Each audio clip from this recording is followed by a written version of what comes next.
धनतेरस को मनाने के पीछे धन्वंतरी भगवान के प्रागट्य की कथा के अलावा इसके विषय में अन्य कई कहानियां प्रचलित होती है। सबसे पहली जो कथा आती है उसमें कहा गया है कि एक समय जब देवताओं और दानवों ने मिलकर के समुद्र मंथन किया था तो उसमें से 14 रत्नों की उत्पत्ति हुई थी। उसमें से एक रत्न के रूप में भगवान धन्वंतरी अमृत का कलश लेकर के कार्तिक मास के कृष्ण पक्ष की त्रयोदशी तिथि के दिन ही प्रकट हुए थे। तो भगवान धन्वंतरी का प्रागट्य धनतेरस के दिन ही हुआ था। क्योंकि वो धातु का कलश लेकर के अमृत लेकर के प्रकट हुए थे, इसलिए इस दिन समस्त चिकित्सक गण भगवान धन्वंतरी का विशेष पूजन अर्चन करते हैं। और धनतेरस के दिन भगवान लक्ष्मी नारायण का और कुबेर भगवान का भी पूजन अर्चन किया जाता है। पौराणिक कथाओं में कथा आती है, एक समय भगवान विष्णु मृत्यु लोक में विचरण करने के लिए आ रहे थे। तब माता महालक्ष्मी जी ने उनके साथ चलने का आग्रह किया। तब भगवान विष्णु ने कहा कि यदि मैं जो बात कहूं तुम अगर वैसा ही मानो तो मेरे साथ चलो। तब माता महालक्ष्मी जी उनकी बात को मान गई और भगवान विष्णु जी के साथ भूमंडल पर आ गई।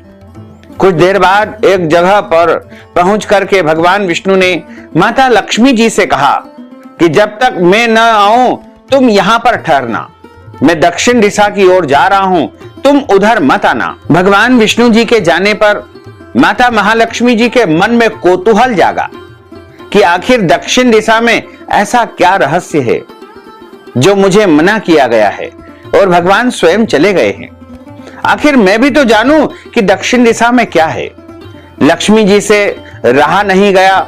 जैसे ही भगवान आगे बढ़े, पीछे पीछे माता महालक्ष्मी जी चल पड़ी।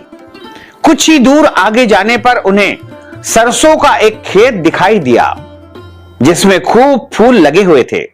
सरसों की शोभा देख करके वह मंत्र मुग्ध हो गई और फूल तोड़ करके अपना श्रृंगार करने के बाद आगे बढ़ी।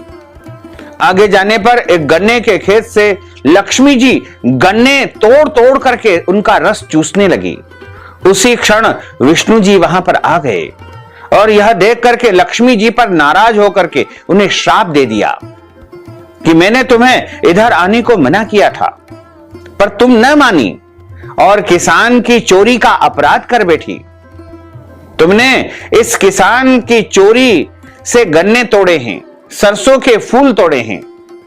अब तुम इस अपराध के सजा के रूप में इस किसान की 12 वर्ष तक सेवा करो।